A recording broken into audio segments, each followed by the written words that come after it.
السلام علیکم Pakistan, welcome to مقدمہ عوام کا ملیہ ہاشمی کے ساتھ۔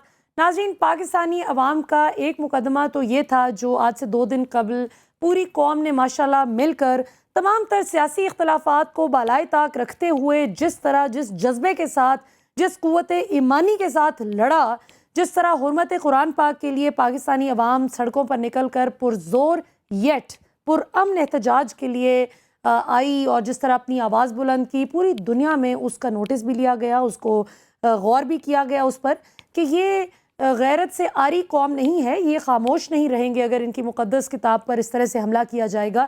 تو یہ مقدمہ تو ماشاءاللہ ہم نے بہت خوش اسلوبی سے لڑا بھی اور الحمدللہ ریکگنائز بھی ہوئے ہم۔ اب دوسرا مقدمہ جو پریکٹیکلی مغرب ہو یا دنیا کی کوئی بھی طاقت ہو، وہ آپ کی عزت اس وقت کرے گی جس وقت آپ اپنی عزت خود کریں گے، جس وقت آپ اس قابل ہوں گے کہ آپ سیلف سفیشینٹ طریقے سے معاشی طور پر ایک مضبوط ملک بن کر ابھریں، جہاں پر لا اینڈ آرڈر سچویشن آئے دن بگڑی ہوئی نہ ہو، جہاں پر رول آف لا ہو، جہاں پر آئین اور قانون کی حکمرانی ہو۔ یہ نہیں کہ سیاستدانوں کو جو بات، جو عدالتی احکامات سوٹ کرے اس پہ تو وہ کہیں کہ جی ٹھیک ہے ہم منوعاً عمل کرتے ہیں، لیکن جہاں پر ان کو لگے کہ ہمارے پولیٹیکل انٹرسٹ یہاں پر کمپرومائز ہو جائیں گے، وہاں پر وہ پھر آئین اور قانون کی بھی دھجیاں اڑانے سے گریز نہ کریں۔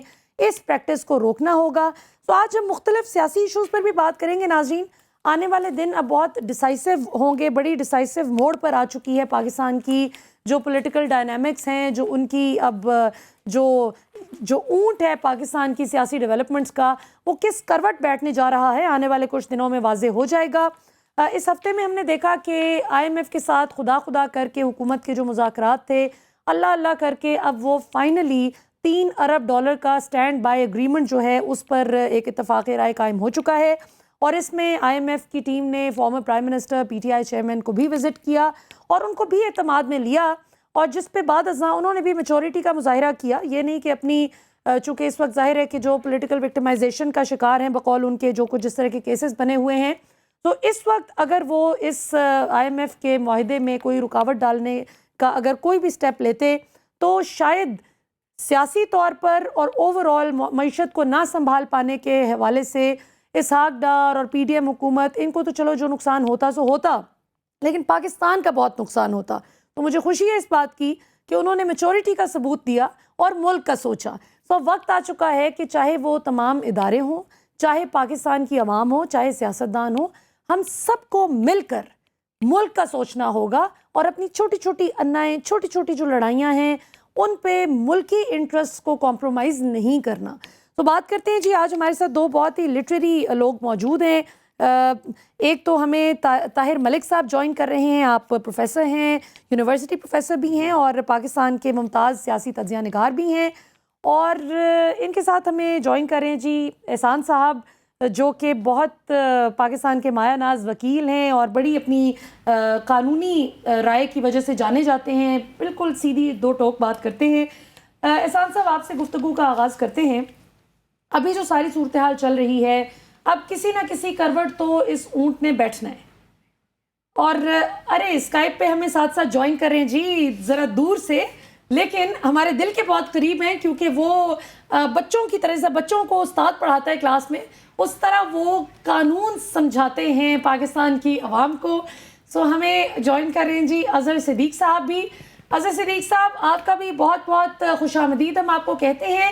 بڑی زبردست گلابی شرٹ بھی اظہر صاحب نے پہنی ہے۔ خوش رہیں جی اظہر صاحب، آپ پاکستان سے دور ذرا ٹھنڈی ہواؤں میں ہیں، آپ سے پوچھتے ہیں کیسا موسم ہے برطانیہ کا۔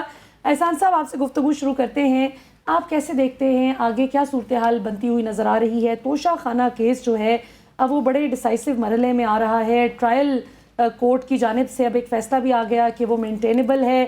پہلے انہی جج صاحب نے کہا تھا، دلاور صاحب نے، ہمایوں دلاور صاحب نے، کہ نہیں ہے، یہی فیصلہ انہوں نے دیا تھا کہ مینٹینیبل ہے، جس کو چیلنج کیا گیا تھا۔ تو کیا یہ قانونی طور پر درست بات ہے کہ انہی کے پاس ہی آ گیا؟ دیکھیں، چیز یہ ہے کہ ایک لا کا پروسیس ہے، اور اس پروسیس کے اندر جو ہے الیکشن کمیشن نے ایک انیشیٹو لیا، اس نے اپنی ایک انکوائری کی، اس انکوائری کے اندر پھر اس نے ایک ریفرنس بنایا، اور ریفرنس بنا کے جو ہے وہ لا کے اندر جو سیکشن 174 ہے الیکشن ایکٹ کا، اس کے اندر انہوں نے بچھوایا جو ڈسٹرکٹ اینڈ سیشن جج کو اور آگے سے ایڈیشنل سیشن جج کو اس کی انٹرسٹمنٹ آئی. صحیح.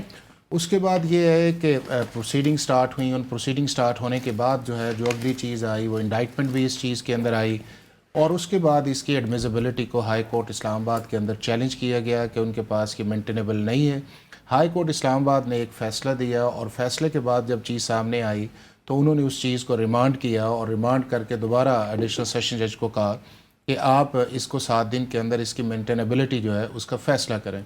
اس کے بعد یہ ہے کہ وہ آج کل اس کا فکس تھا, اس فکس کے اندر انہوں نے اس کا ایڈمیزیبلٹی کو ایکسیپٹ کیا, لیکن simultaneously chairman P T I نے جو ہے اسلام آباد ہائی کورٹ کا فیصلہ جو ہے وہ سپریم کورٹ آف پاکستان کے اندر چیلنج کیا, اور تو سپریم کورٹ آف پاکستان جو ہے وہ تو پہلے سے کر رکھا ہے نا, وہ اس کے اندر ہے ایڈمیزیبل, جو ہائی کورٹ سے آلریڈی چیزیں چل رہی ہیں. جی تو اب اس کے اندر یہ ہے کہ یہ چیز ایک لیگل بیٹل ہے, چلتی رہے گی, جس کے اندر ابھی یہ ہے کہ جو انہوں نے کل فیصلہ کیا ہے وہ ڈیفینیٹلی دوبارہ چیلنج کیا جائے گا اسلام آباد ہائی کورٹ کے اندر, اس گراؤنڈ کے اوپر کہ ہمارے لائر کو موقع نہیں دیا گیا, اسے سنا نہیں دیا گیا, اور وہ دونوں پارٹیز کو سن کے ایک فیصلہ آنا چاہیے تھا, اور پھر ہائی کورٹ جو ہے اس کے اوپر ایک فیصلہ کرے گی. تو it's a long battle.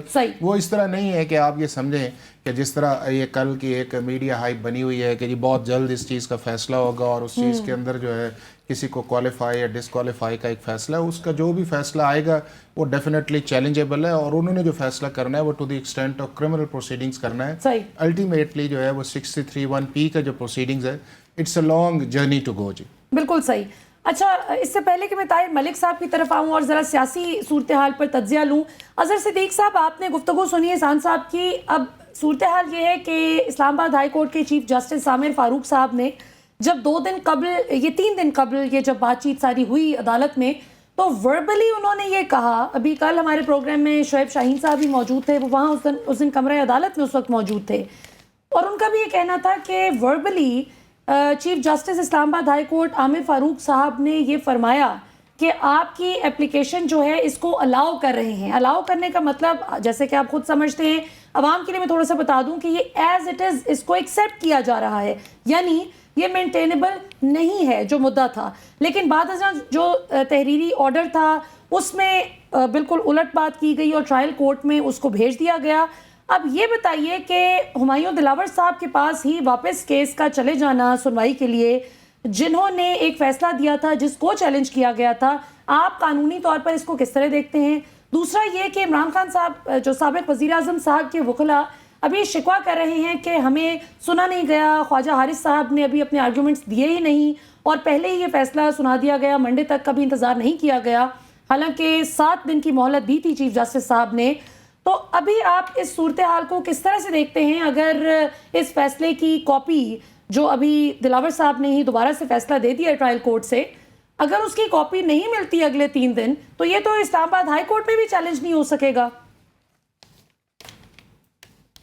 Azhar صدیق صاحب. ملیحہ, بنیادی طور پر اس کیس کے اندر میں وکیل بھی ہوں عمران خان صاحب کا, اور سمجھنا ہے ابھی تک ہم سب ذرا کیس کو سمجھ نہیں پایا ہے. اگر میں تھوڑا سا وقت ملے گا تو میں عام آدمی کے لیے سمجھا دیتا ہوں کیس ہے کیا. باقی کے 179 بھی آپ سے ایک ایک کر کے سمجھیں گے, منو تو ایک بھی نہیں سمجھ آ رہی. اچھا, سیکشن 137 ہے الیکشن ایکٹ کا, وہ سالانہ گوشوارے جمع کرانے کا کہتا ہے. سالانہ گوشوارے اب آپ جون کے جمع کرانے ہوتے ہیں دسمبر میں, یعنی 2018 جون کے دسمبر میں جمع کرانے تھے, اور اس کے بعد آگے 120 دن کے اندر اندر الیکشن کمیشن نے کوئی ایکشن لینا ہے تو لینا ہے. تو 2019 اپریل میں کوئی ایکشن نہیں لیا. اسی طرح 2019 کا آ جائے تو 2020 اپریل میں کوئی ایکشن نہیں لیا. 2020 آ جائے تو 2021 اپریل تک کوئی الیکشن نہیں لیا. اور یہ الیکشن کمیشن کی بدنیتی ہے, بددیانتی ہے, میں بتاتا چلوں آپ کے سامنے. اور میں آگے چلنے سے پہلے بتانا چلوں کہ یہاں جو وکیل الیکشن کمیشن نے کیا ان کا نام امجد پرویز ہے. امجد پرویز تو نواز شریف اور خاندان کا ساروں کا وکیل ہے, وہ ہر ایک کو پتا ہے. الیکشن کمیشن کو امجد پرویز جی کو بھی رہے ہیں نا, اس طرح تو خواجہ حارث صاحب بھی وجہ بتانے لگا ہوں آپ کو میں. جی نہیں, خواجہ حارث صاحب تو ایک آزاد وکیل ہے نا, انڈیپینڈنٹ ہے. الیکشن کمیشن کے وکیل ٹھیک ہے پرائیویٹ لوگوں کا. مجھے جب بنایا تھا نیب نے پروسیکیوٹر ایون فیلڈ کے اندر بڑا شور ڈالا تھا, اور الٹیمیٹلی میں نے نہیں کیس کو آرگو کیا, وہ بعد میں سارا کچھ چینج ہو گیا اور وہ نیا پروسیکیوٹر آ گیا. ابھی جو بتانا ہے آپ کے ہاں, اب یہ کام سارا ہے. اب ہوا کیا, الیکشن یعنی بدنیتی دیکھیں,